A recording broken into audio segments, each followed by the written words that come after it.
So Chuck Coonradt is the founder of Game of Work, which he started in 1973. I don't remember the exact year he was just telling us, but Forbes magazine just about 5 or 6 years ago titled him or gave him the title of the grandfather of gamification. And for those of you who don't know what gamification is, we will explain a little bit more what that is here in just a bit.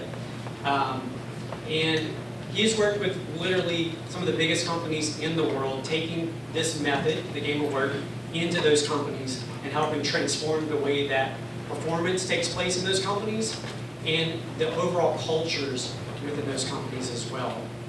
He's a graduate, this is just for him and Dan, he's a graduate of Michigan State University. The green. The green. Those who don't know Dan and Hannah are both from Michigan, so had to do that for them. So if you would please put your hands together and welcome Mr. Chuck Coonradt to the stage.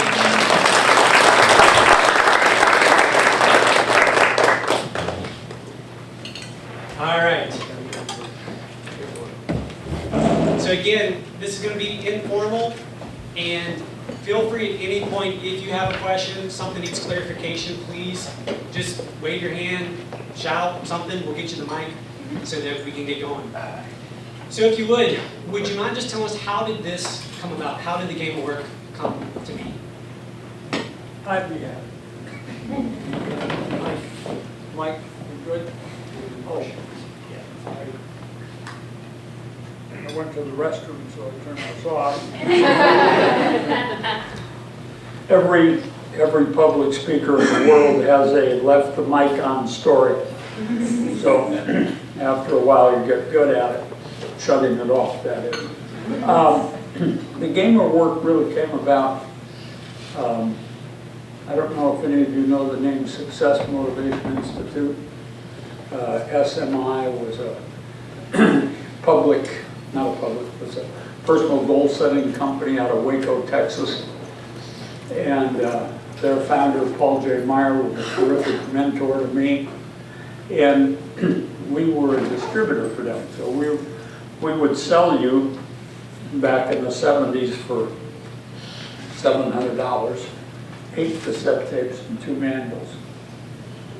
I can sell $800. And I'm calling on a guy in a manufactured housing company. You work for them. And I'm up on the 2nd floor. We're looking down on the people that are rolling these houses out. And he said, what are you and your magic box going to, well, first off, he's giving me the Kids Today lecture. Y'all know Kids Today? Kids can't work, kids don't care, kids don't have the same values as we are. How many of you remember hearing that? Okay? How many of you remember the first day you gave it?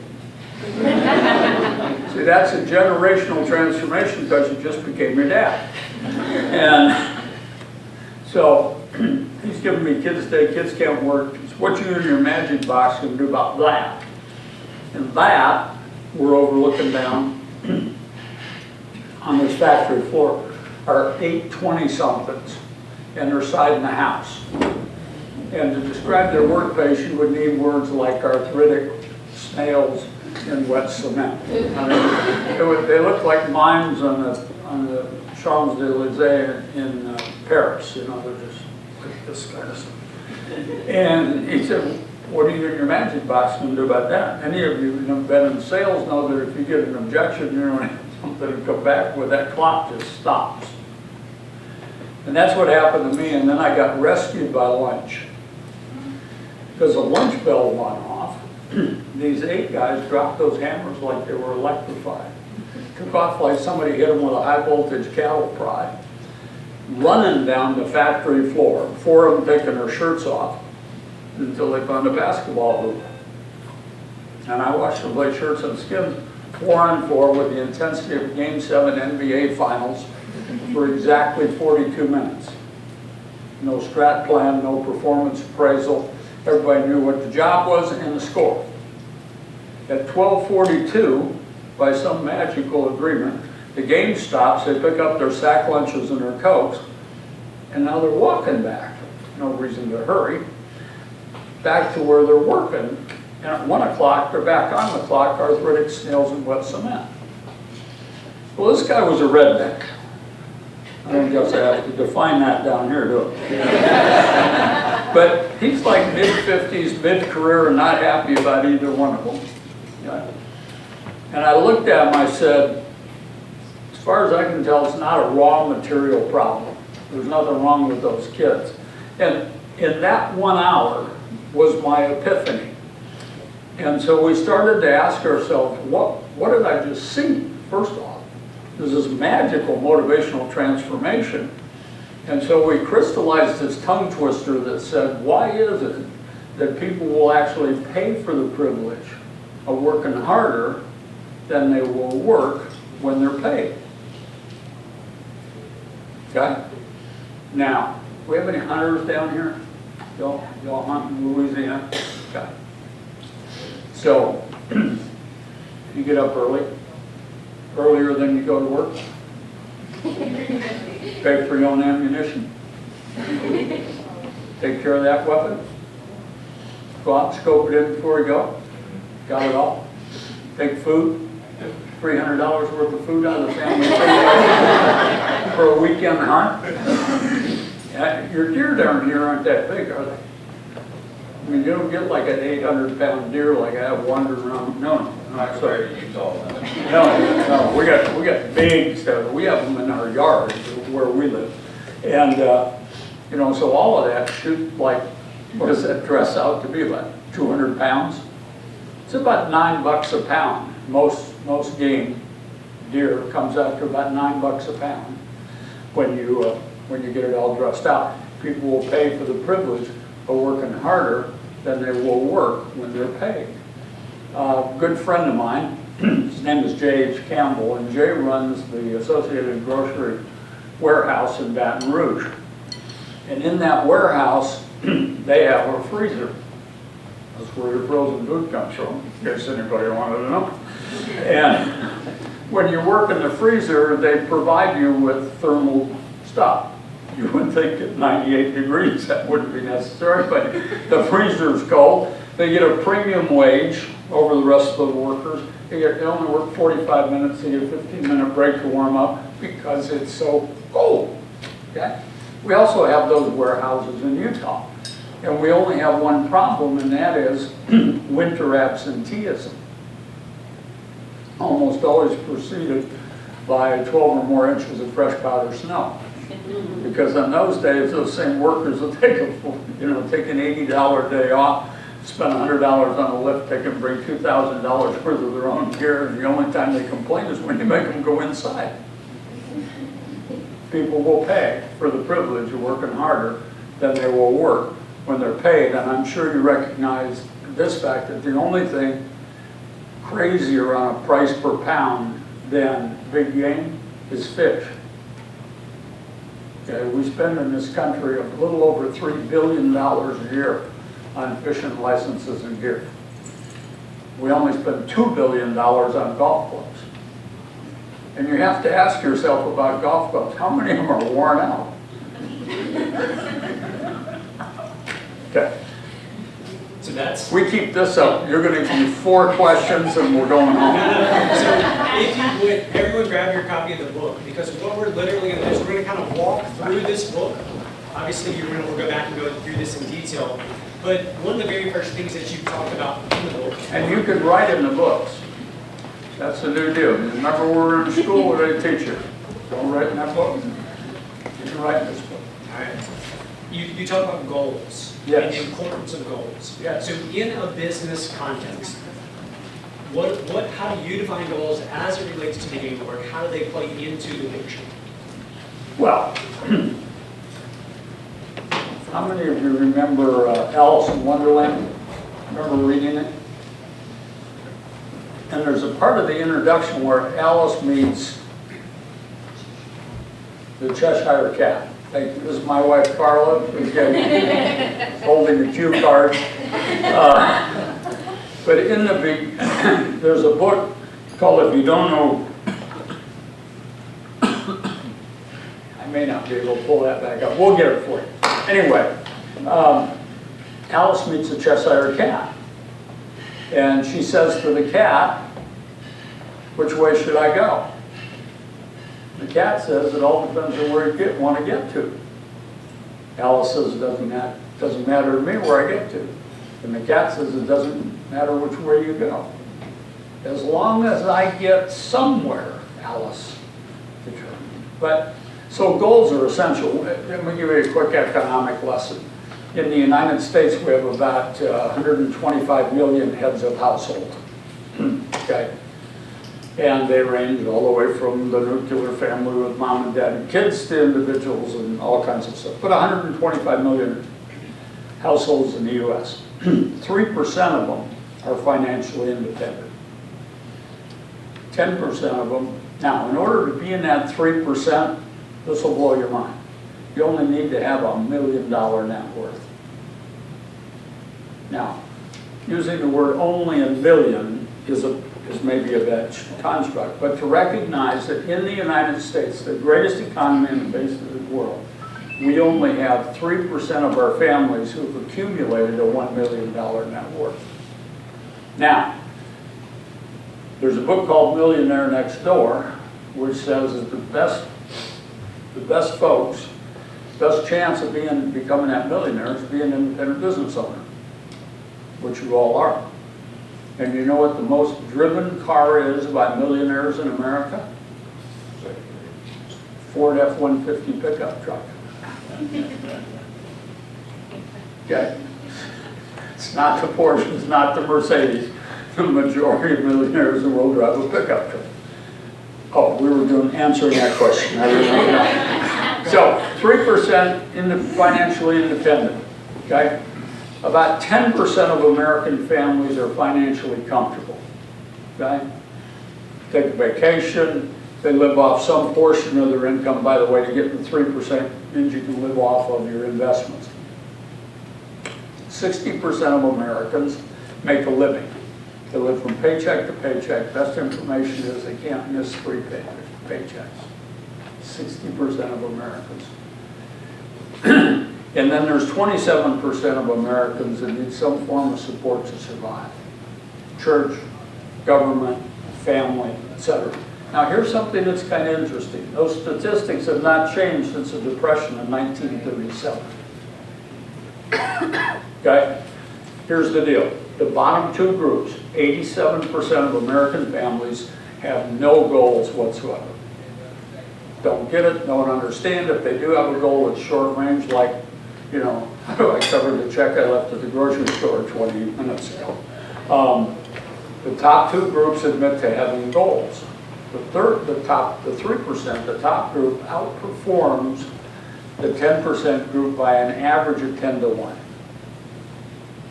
And by almost 2,000 to 1 if you look at the bottom of the 10 to the top of the 3.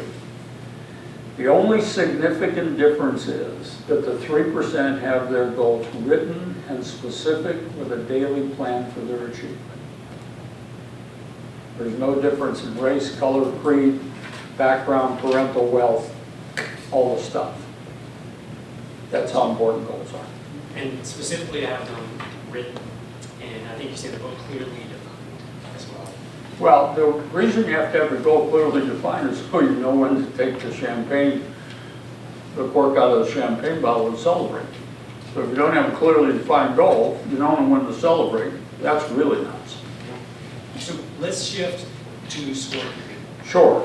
What's the difference in having a goal and having a scoreboard? What's the difference in those two things? How do those correlate? Well, the way I learned it is, and when you started, as I said, with the sets of my stuff about setting goals. Well, when you set the goal, most of the time, and if the goal's great, it's a stretch goal. So it's something you haven't done in the past. It's going to require you to change your behavior, do some of that sort of stuff. So our clients in the early days, I don't know if they asked, we taught, who knows. But we decided that you really needed to work on a way to the goal. You needed to have a path for its achievement.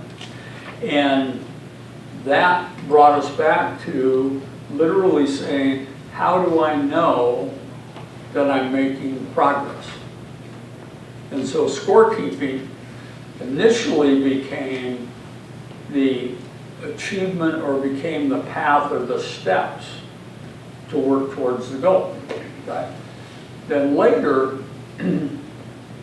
so scorekeeping, but later we discovered two things. Number one is that you're better off, and this is really contrary to what you'll hear from other authors, is we believe that scorekeeping needs to precede goal setting if you want to get buy-in.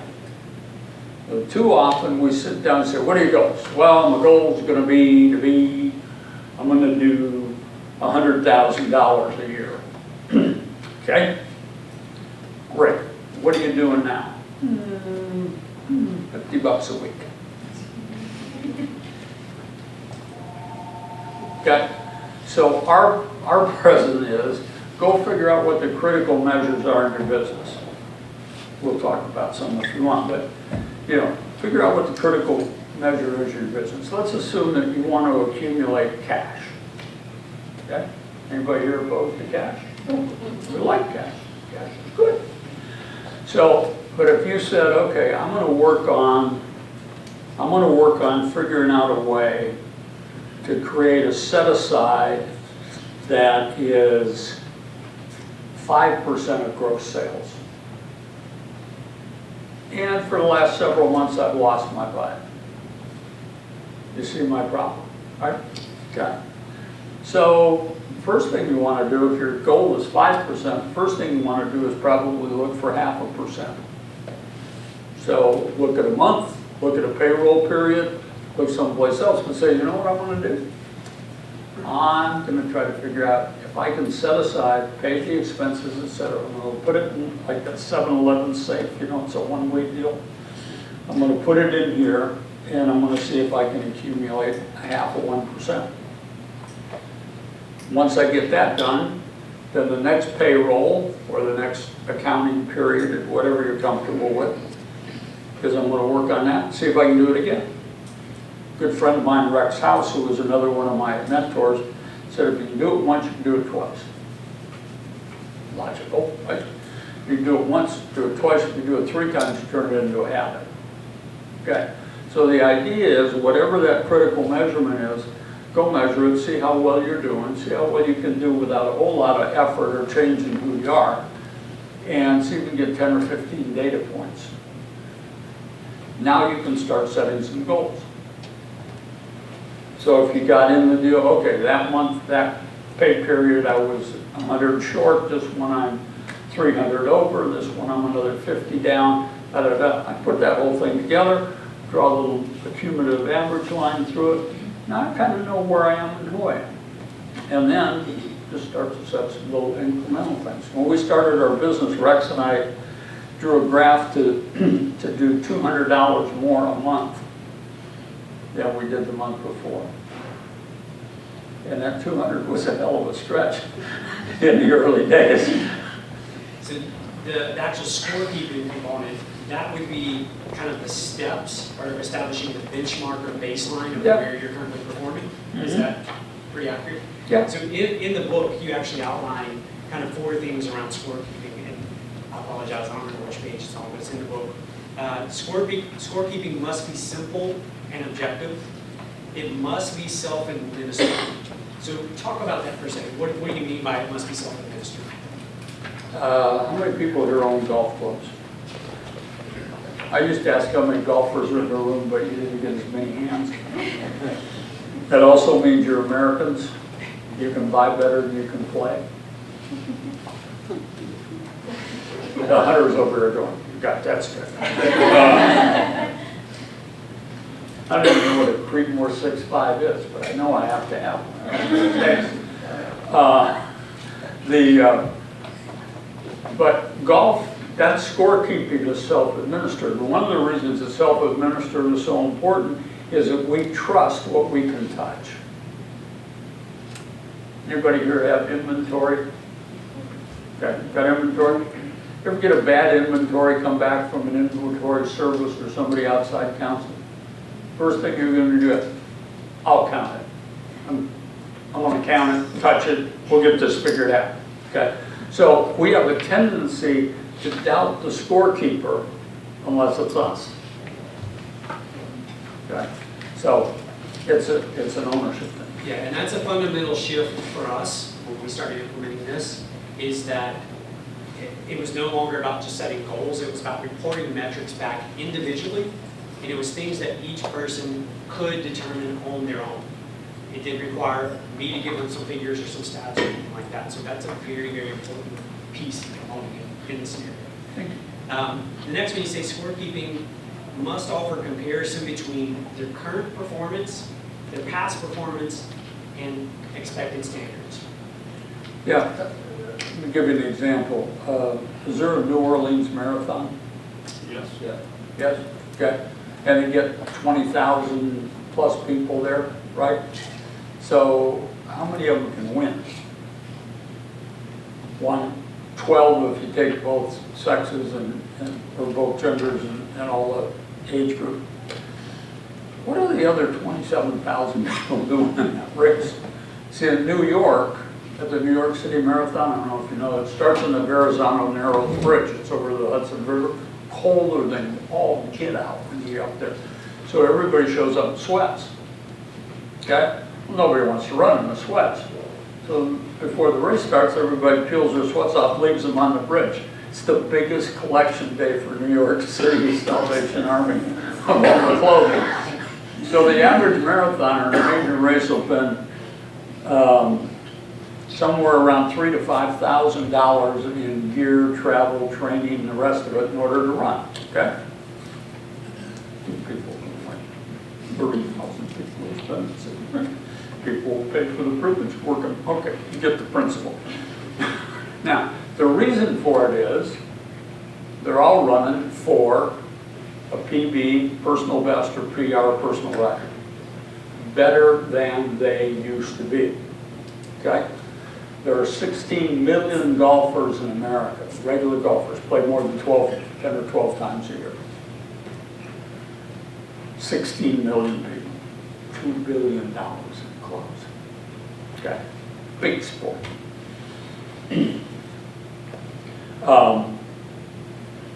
Par on most courses, average par is 72. Okay? Even bogey golf is 90. You get one extra stroke in every hole, right? Y'all with me? 16 million people participate. How many of them do you think could break 90? 5%. Okay? $2 billion in golf course. And 95% of the people can't get within 25% of the goal. Okay?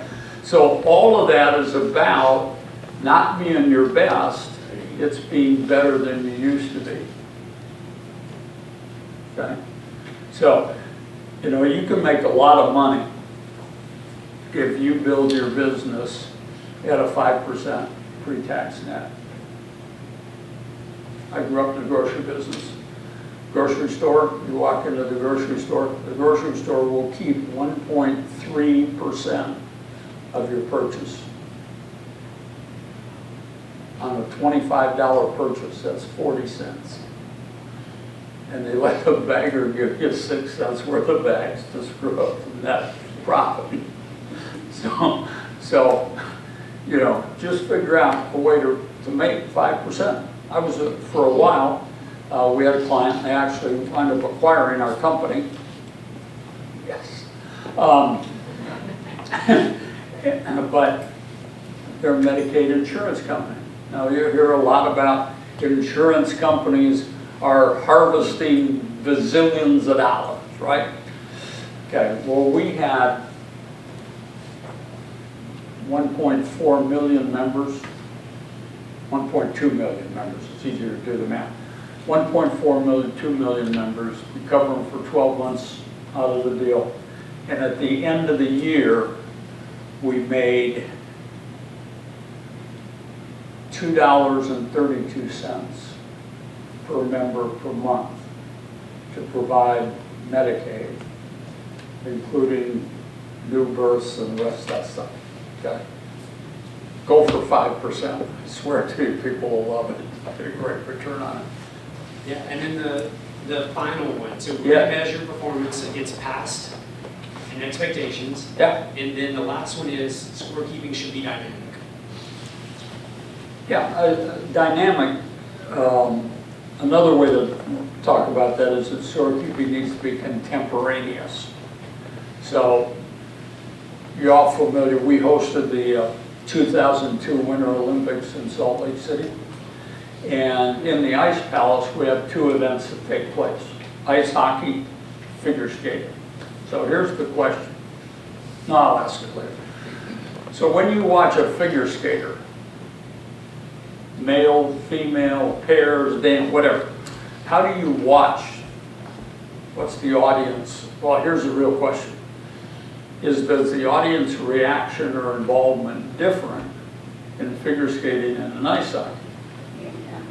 Yeah, huge, right? Does the scorekeeping have any impact on that? So you're watching a figure skater, right? You watch figure skaters like you watch trapeze artists, almost church reverend, right? You know, and unless somebody falls, you don't get much of a hue and cry. And when the figure skater finishes, how would you describe the applause that he or she receives? Polite, okay, hesitant, uncertain. You know what? None of us know what we've been watching. No, I'm seriously. You go, well, she didn't fall. You know, and so I used to say it was like diving with Greg Louganis. You know, I said, well, at least he didn't hit the board. And then Greg hit the board, and so I couldn't use the line anymore. But so now we get, you know, just that polite stuff because now we're waiting. And sometimes we look a lot like a management team at the end of the month. You go, what do you think? It's over. How do you think we did? Oh, we're not going to know that till we get the books. You know, the P&L, I had no idea. So now go back to the ice arena with me. Now we're waiting, and now we get, it's like 45 seconds. And we had a little problem in Salt Lake, and it went a minute, and everybody got apoplectic. But it takes about 45 seconds for the judge is supposed to score. And it's 5-6, 5-7, 6-0, 6-0. Now, same crowd, same performance. What's the difference? They know the score, okay? Now, and then you get that, is it Dick Button? Is he the guy that comes out of Transylvania? They bring him out every 4 years to talk about figure skating. Anyway, you know, no, it's not. It's Bud Collins is a tennis guy. He's right next to him, and Dracula. They're all three there. But now you look at hockey. Are hockey fans enthusiastic? Yeah, they're nuts. Okay, you need to know three things. One, icing. That's where the puck crosses both blue lines. Nobody touches it, comes back. Okay. Number two is offside. That's when the skater gets ahead of the puck going into the scoring zone. And third is where's the beer sold. So if you know those three things, you can be a hockey fan anywhere in the world. Hockey fans are crazy. They're enthusiastic. Well, here's the principle. When we say dynamic, players need to know the score while the game's in progress so they can change their behavior to win before time runs out.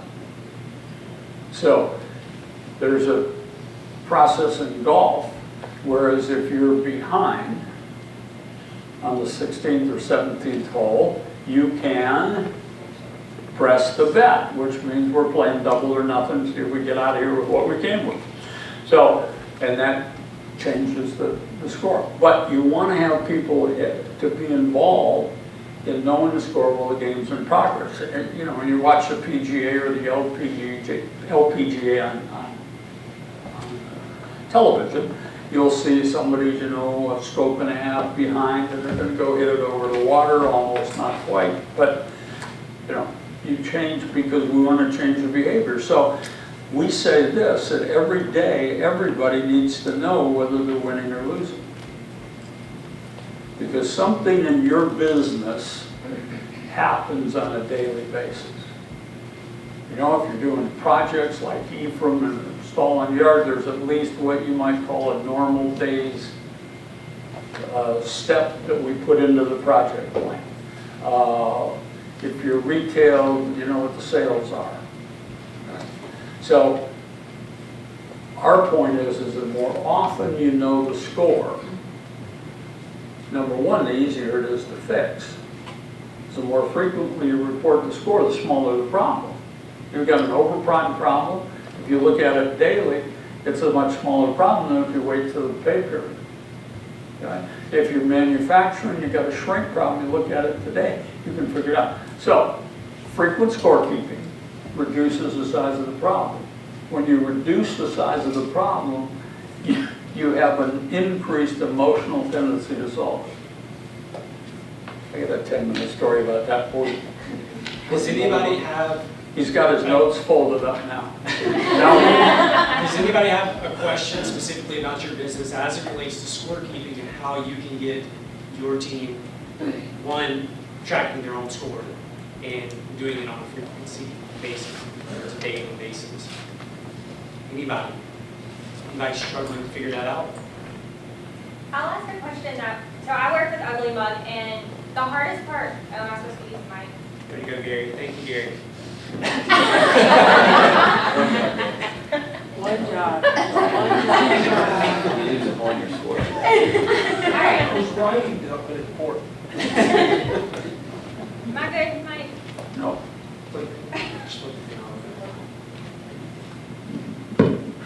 Okay, it's obvious, it's super black and white if it's monetary goal or sales goal or any of those kinds of things, but what do you do in a situation where, like marketing, it's not necessarily a monetary goal?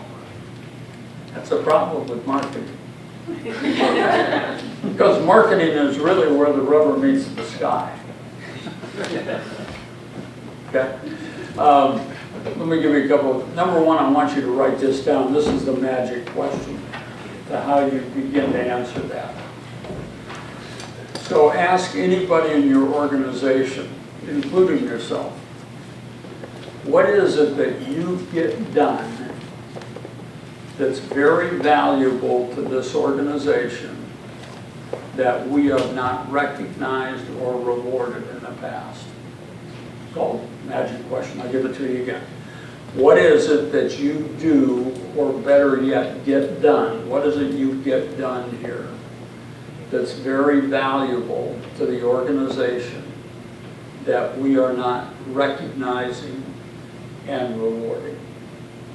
Now, when you ask that question, even of yourself tomorrow morning in the mirror, expect to have a certain deer in the headlight look. Because nobody ever asked me that before. Okay? And the other problem is that most of the, when you chat or somebody says, tell me about your job, tell me about your business, right? We all have a tendency to tell you what I do, not what I get done. Okay? So, so you start with that magic question. You know, another way to think about that is that if you were an independent 1099 contractor instead of an employee, what would you invoice me for? And you can't invoice me for your time.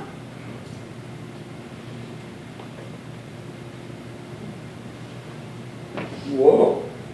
Okay. Now, when you start to talk about that, and I come back to the marketing people, I say, let's count leads. You say, let me show you the marketing piece. I say, let's count leads. Okay? I have a client that I still, even though I'm mostly retired, except for stuff I like to do, like see you. But I have a client that does a little over $1 billion dollars a year in revenue. And they're a multi-level marketing company. I mean, they're a multi-level marketing, vitamins, vitamins, nutrients, that kind of stuff. White Amway, a little bit smaller. And so we are now starting to look at, and that business exists on enrollments and people starting to deal and trying the product and feeling better and bringing a friend. You all get the plan. And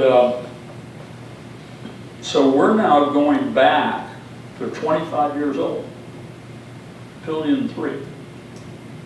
They net 15% a year. Right. Every year they have to figure out what to do with $160 million when it shows up. Sort of, yeah, well, we got people. But we're beginning to see, and half of the revenue's in China, which is also interesting, but we're beginning to see that we need to go back into what are the engines that are driving our enrollment process. And in the 25-year history of the company, haven't really had to look at that because there's enough entrepreneurial stuff happening out there by somebody who signed up that we've been in pretty good shape. So we're back down to, and we've gone to marketing and say, hey, give me prospects, give me enrollments, give me that. And we're still going through that transition about, I don't know, let me show you the piece. It's got really nice stuff on it. It's colored. I love marketing, by the way. Anybody else want to ask? Yeah.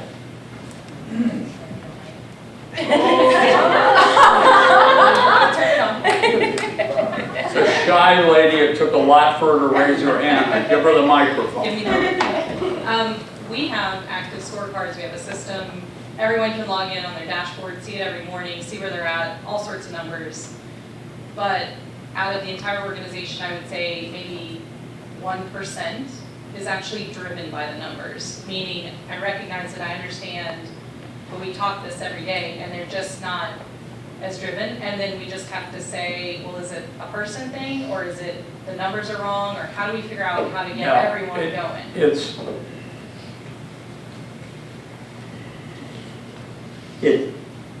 about how we use the scorecard. So let me back up and give you another thing. The whole reason the game of work works is not in the book. Here's the secret sauce. Okay. What happens in the application of 5 principles is that we create a culture of appropriate feedback. Okay? That's why we keep score. The only reason we keep score is to reward and recognize the performance we want. Number one thing, B.F. Skinner, father of behavioralism, first thing Skinner said is, you got to reinforce the behavior you want repeated. So if you have a highly developed, technically and your team's going, then it means we're not celebrating enough. Okay, so I'm going to tell you a story that's a little, it's not off color, but I just don't know how to demonstrate because I love this story. There's a Catholic priest and a Jewish rabbi in Boston. And they've been to a thing called the Ecumenical Council, which is all religions come together, have lunch, and talk about why you're wrong. Anyway, they do the deal, and the assignment is you're supposed to find somebody from another religion, go have a social event with them. So the Catholic priest invites the Jewish rabbi to a boxing match. Okay? Catholic Youth Organization is part of what they do. So the rabbi is like, I got nothing, right? So they're there. And he's trying, and he's explaining everything he can. He's trying to be a good host. He's talking about the tension on the ropes and the size of the ring and the weight classes and how much the gloves weigh and all of that sort of thing.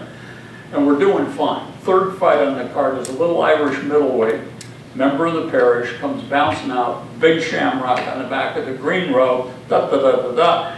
And as he peels off the robe, before he starts the fight, what does he do? Every Catholic athlete crosses himself, right? Totally different. This confuses the rabbi.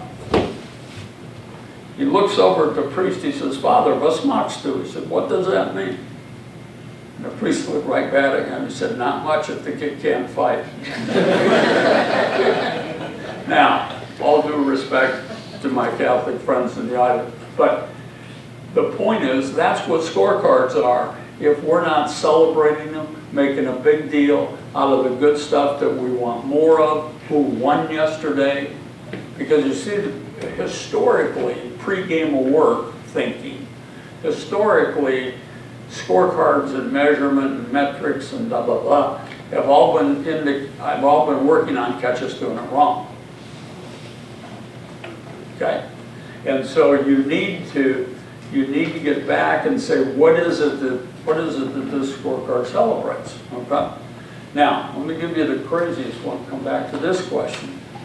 We're doing a bank, small local regional bank, and the president's admin, who's responsible for the woman that answers the phone, says, "What are we going to do for Mary on the switchboard?" Answers the phone, directs the call, answers the phone, directs the call. So Mary decides, Mary and, what was her name? Doesn't matter. They decide that Mary's going to ask in the course of the call, "Is there anything else we can do for you?" Right? It's not too threatening. Is there anything else we can do for you? And then she got to track total number of calls, number of asks, number of people who responded, number that got referred, and what the results of that, of her activity were. Change the whole job. Change the whole job. What is it that you get done here that's really valuable that we're not recognizing and rewarding? Does that help? Yes, sir. Thank you. Okay, now, one of the mistakes we make is we put it on the computer, we call it a dashboard, we do it in, the heck is that? It's a Microsoft product. No, it's beyond Excel. It's, what is it? Access. Might be. Anyway, the idea that everybody can see everybody's scorecards and what they did. Okay. And we think we're done. No. The scorecards, just remember the rabbi. Okay? The scorecards don't mean a thing if there isn't coaching, if there isn't feedback, if there isn't engagement. So some people make the mistake of thinking I can create the scorecard, I don't have to manage anymore.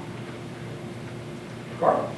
Well, and if everyone is looking at everyone else's scorecard, again, you have one winner. So tell her how to change that so that everybody can win every day. So if you looked at, pretend that I have a XY graph. And there's a term called asymptote, A-S-Y-M-P-T-O-T-E. It's the only big word I know. I use it every chance I get. And it is the shape of an 80-20 curve. Okay. Well, sometimes we'll take a population of people doing the same job or not doing the same job, but we want to make it easy so everybody gets the same scorecard. So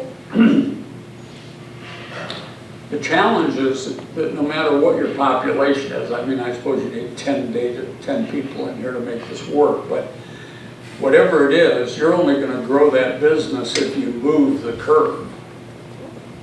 Okay?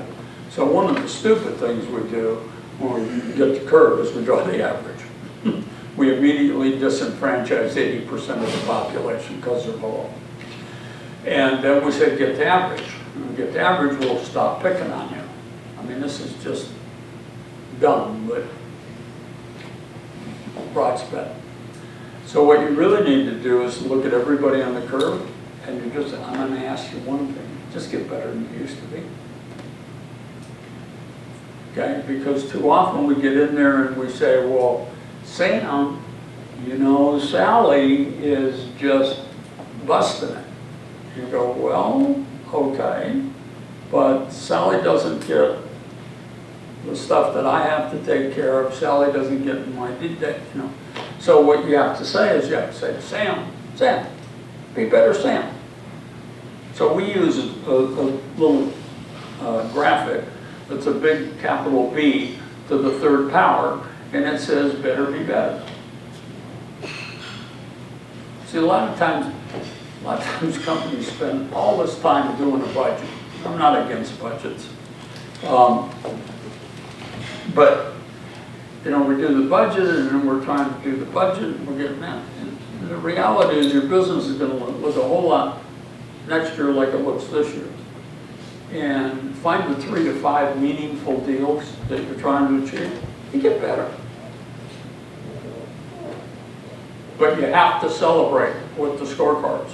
You got to be absolutely crazy, okay? Because there's 2 kinds of feedback that you want to give. One is wow, and the other is how. So if you could turn to page 79, it's a good transition into field of play. As you wish. It's a great transition. As they say in Princess Bride, as you wish. So just give us just a brief overview. Let's briefly talk about the components as well. So what is the field of play? Well, the field of play is foundational, and it's fundamental. You know, if we go to, what's the golf course trail down here? Well, there's an Audubon trail. How many courses on it? A bunch. No, what? Oakland. No, how many? 8. Yeah, I mean, it's a big deal to come down here and in Louisiana, and why can't I think of the name? Okay, and there's X number of courses on it, and people come there and stay a week and play all the courses and all that stuff. Now that we did that, I forgot what my point was. Oh, but anyway, if you go to a golf course you've never played before, on the back of that scorecard somewhere, they're going to give you a map, right? And it's going to show you where the out of bounds are and what the pars are and all that sort of thing. That's a field of play. When you are in a baseball stadium, this used to be a trick question. Do you know what shape a baseball diamond is? It's a quarter round. You know, baseball played in a quarter round stadium. So, but the point is that we need to know what the guidelines are, or the sidelines are, or where it counts. Because a catch is not a catch if it's not in bounds. And so the field of play takes operational out of bounds, things like dress codes and being late and stupid stuff that we don't want you doing. It also has terminal out of bounds, sometimes called principles of conduct, but it handles ethics and all the discriminations and harassment issues that we talk about. And that's the stuff I'm going to fire you for. Okay? Be real clear about that. Really important to know what you get fired for. We think it's kind of late, but it's a lot of trouble. Then you have your scorecards on there. So you might have, ma'am, would you tell me what business you're in if you don't mind? We're a technology consulting firm and an accounting client services resource firm. Okay, so what kinds of scorecards do you have now? It's mostly centered around billable hours, non-billable, estimate to actual, so we're delivering people. Yeah, okay. Let me figure out how to make my point out of that. Well, for example, I don't want to mess in your rice bowl here, but a 5% improvement in billable hours is incredibly impactful to your bottom line. Is that right? Okay. And you also have some people involved in doing business development, and that's not billable, and depending on how you figure it out. But it's important to have definitions around that. So if you say, I want to be 2,400 working hours this year, which is, again, 20% more than an FTE and what the federal labor guys would like to do, but very common in your business. And of that, I'm going to be tasked with 600 hours of business development activity. That's not billable. But what that creates is a whole nother suspect, prospect, contacts, presentations, sales, so it is sales per person hour stuff that can go in there.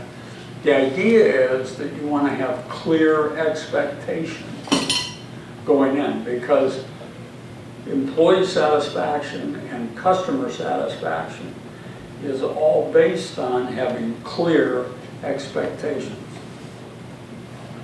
Okay? I'm going to give you two bad examples. We get to the Salt Lake City airport on Friday. I have 4 million Delta miles. Sign of a misspent life. Okay, no applause. This is it. Okay? And so as a result of that, I get to go to Sky Priority, where I'm supposed to check in. Okay? In the Sky Priority lane, there are 17 people standing around. All right, I'm disappointed. That's a polite word, okay? And I'm saying to myself, and sit the car, what the hell is this? Okay, you know, they're supposed to be special. Where are the special people now standing in a special line with other special people who are not getting served? So, my expectation and my experience didn't match. Okay? We go down to Norman's, and we do what we like to do. How'd I do with that? Norman's. Not bad for a Yankee. And we get on the hop on, hop off bus, which we do in a lot of cities we've been to. It's great.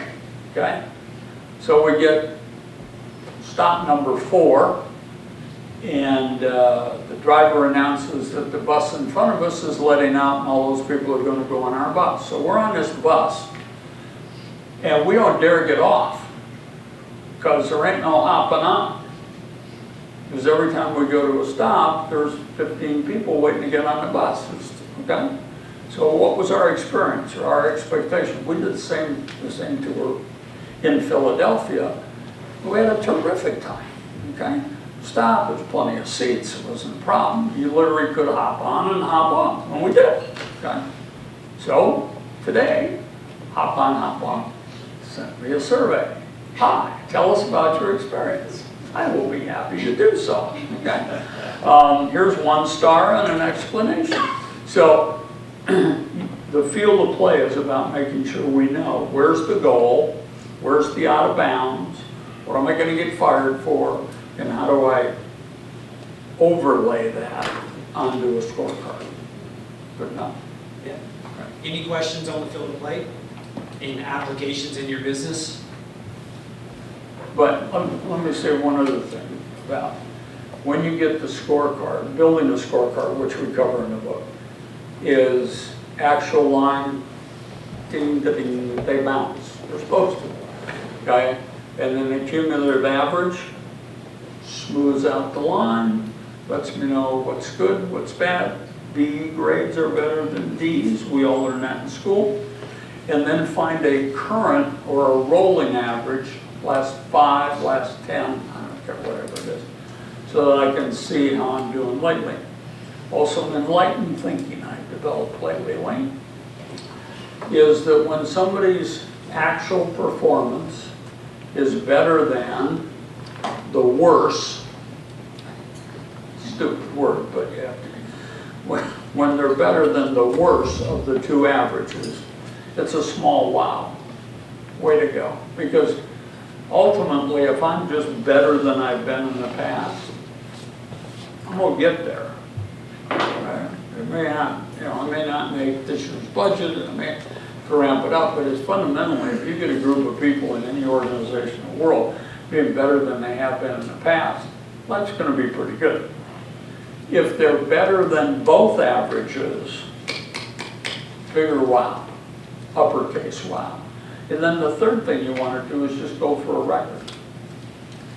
So in the field of play, we talk a lot about out of bounds and minimum zones and a number of other things. And as we start to think about it, you can just get about 85, 90% of what you want done by using the 2 average coaching technique, but you must coach. What's the difference in coaching versus managing? Well, that's a really good question. Managers, by definition, are working towards getting people to do stuff, okay? If you're driving the Budweiser team, you're managing the horses. I mean, that's kind of what you do. But coaching is getting people to go where they never thought they could get on their own. Okay, I mean, coaching's about building, coaching's about overcoming lack of self-confidence, coaching's about forcing. One of the things, if we were working with you in a session on coaching, we can do this in just a quick minute, but exercises is kind of threefold. Number one, somewhere in your book, write down a special coach that you had in your life. I don't care if it was a Sunday school teacher, fine arts instructor, cheerleading coach, athletic coach, but somebody who made a difference in your life. Write it down. Anybody got somebody that they'd like to tell us about? Got a coach you'd like to brag on? Leanne Murphy? Oh. Okay. Tell me 3 things about her that made her special. Gary Wright. Mike? Somebody's got to. My name is not Mike. No, your name is Garrett. You bring it. 3 things. Or one. What, you know, one thing that stands out. One thing, she believed in me. Okay? Critical part about coaching. So that's interesting. Coaches are people who will take you places you didn't think you could get on your own. Amazing. It also says that coaches have the right to be unreasonable. Every good coach asked you to do something and you went, "You're nuts. No way, can't do it." So they care.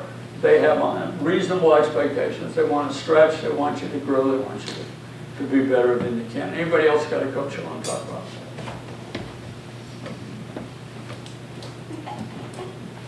Come on. There you go.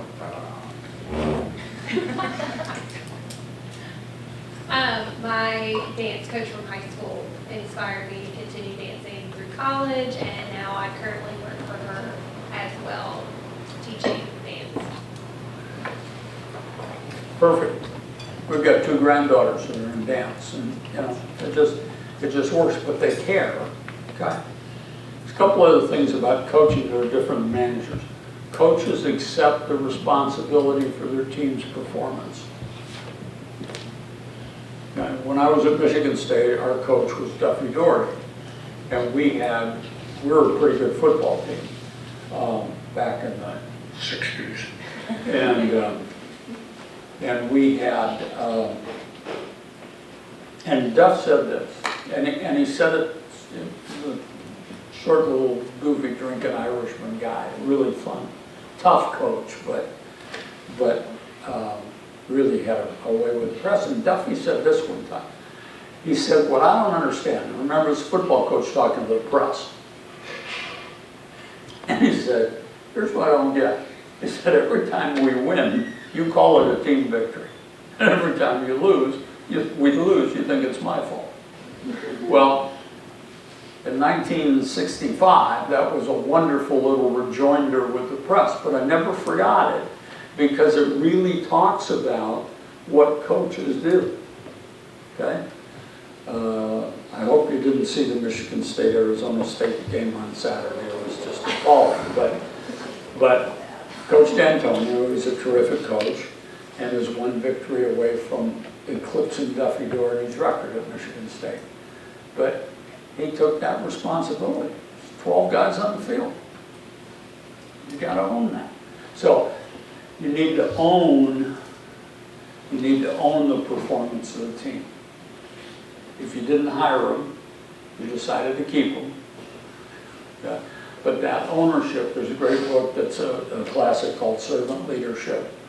It has biblical origins, and that's really what great coaches are doing, is that they accept the responsibility for the team.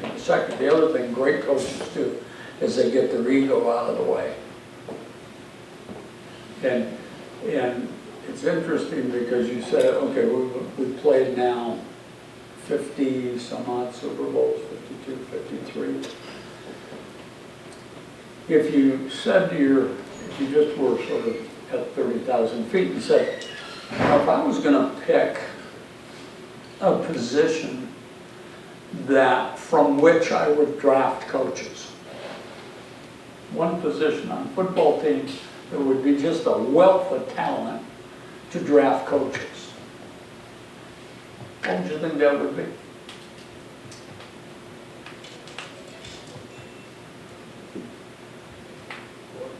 Quarterback, right? You know, look at Brady. He knows all the offense, the whole 9 yards back. But you would say quarterbacks, that's where you ought to go get coaches. 53 Super Bowls. Anybody here tell me a quarterback who coached a Super Bowl winning team? John Elway. Say again? John Elway.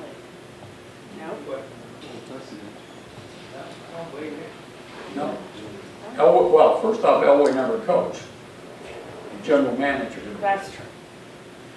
Only one time. One time. Nobody gets this. The quarterback coach's name was Tom Flores, and he coached the Oakland Raiders to a Super Bowl victory. And most people would argue he wasn't much of a quarterback. Okay? Now, the only other skills player who's coached Super Bowl teams was Dan Reeves with the Broncos, and he lost. Okay? The only other coach, the only other person, the only other winning coach in a skills position, meaning he touched the football. Okay? You know who that is? Mike Ditka in the 1985 Bears, and you could argue whether tight ends, which was my position, are skilled players. I don't want to hear about it. Okay? But where do the great coaches in professional football come from? Tackle to tackle, both sides of the ball.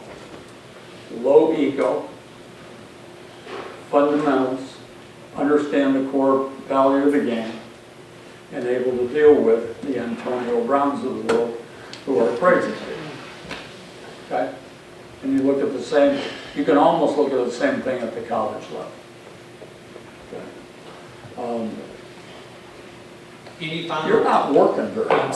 Any final question? What we're going to do is, if anybody else has a question, we'll go ahead and take the question, and then he's agreed to sign some books and chat. For those of you who have questions, I'm going to ask in front of everybody. Any final questions in front of you? Yeah. It's not so much a question. I was just loving, I was loving your questions at the end of the book where you talk about if you have a disengaged employee, do you know the answers to these questions about them? Could you speak to that?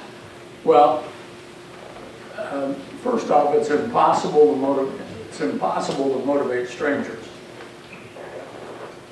Okay.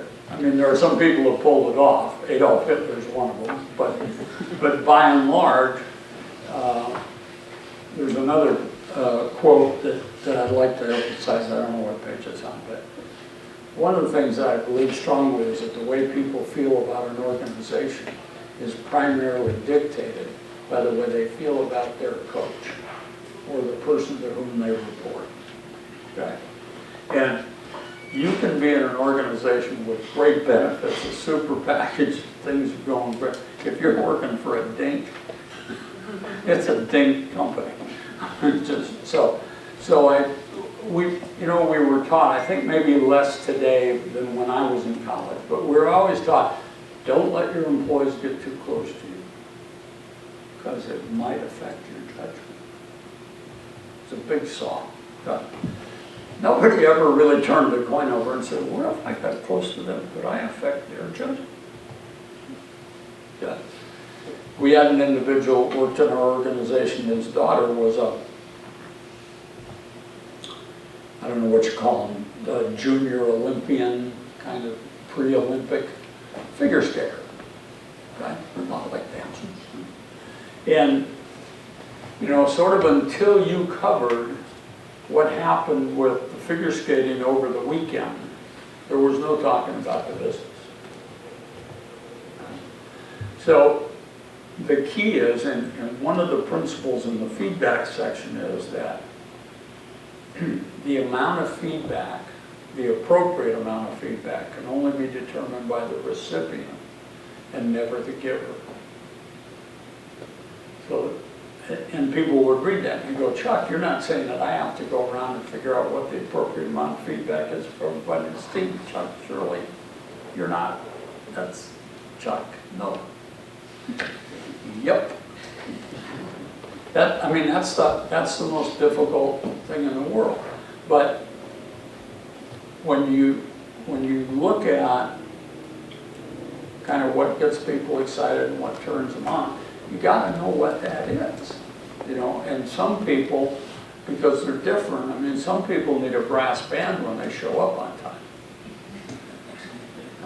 So, bring it. It's 8 o'clock. I'm here. And then you'll find somebody else that, they get a little note every 2 or 3 years ago. They're always talking to you here. Okay. So people are different.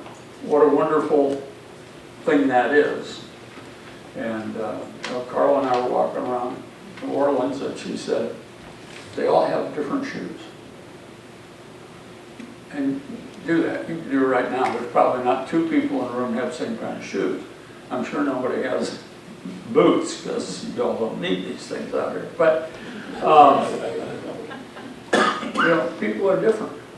The great thing about our democracy is our differences, and that it's okay. And so, but when you're trying to get, great coaches, think about this, great coaches, take a group of individuals and motivate them for their individual reasons to accomplish a common goal. That's coaching. Now, y'all probably don't want to hear too much about that, but there's a little guy in Tuscaloosa that we trained at Michigan State, okay? And he knows how to get that done. And I think that Coach Ed at LSU is starting to figure that out. So you Tiger fans may be in a couple of cases. But that's what great coaches do. That's what Lombardi did. Chuck Knox with the Pittsburgh Steelers in the day. Tom Landry with the Cowboys. Those kind of coaches really, really have a way of making a difference. Belichick, not the most charming guy in the world, okay? But he will go meet with and identify and establish expectations and standards based on what those individuals need to contribute to the system. And he's consistent. There was a guy named Bobby Knight. I don't know how many of you know that name, but he coached basketball at the University of Indiana, or Indiana University, excuse me. And he was a tyrant. You can't go to Puerto Rico anymore because he threw a chair at him, some rep. But Isaiah Thomas, who was a pretty good pro basketball player, they asked him, they said, Knight's such a tyrant. And Isaiah said this, he said, Mr. Knight, which tells you a lot about how an athlete feels about a coach. He said, if I ever have a son who's qualified to play at a Division I school, I can't think of anybody I'd rather have coaching than Mr. Knight. And they asked him why, and he said, because he's so consistent. He tells you when you recruit your kid, he tells you what he'll do with the kid. He tells the kid what he's going to do, and he does what he says he'll do. So that coaching kind of thing. And when you start to think about the coaches in your life and what they meant to you and the things that made them special, then the third step of that is go emulate your coach. But they cared, they knew who you were, they knew what you were good at, they knew what you needed help with, they knew how to challenge and how to stretch. Well, thank you so much for taking the time, and Ms. Carla coming as well, and making the trip down here. So let's give a hand to both of them for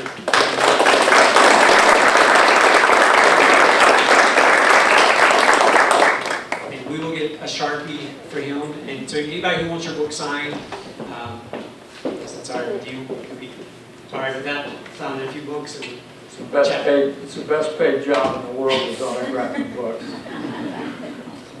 Again, thank y'all so much for taking time out of your evening. Again, he's going to be here if you want to come by and say hi, or if you sign your book, or just ask a question. And we hope you all have a great evening. Thank you so much.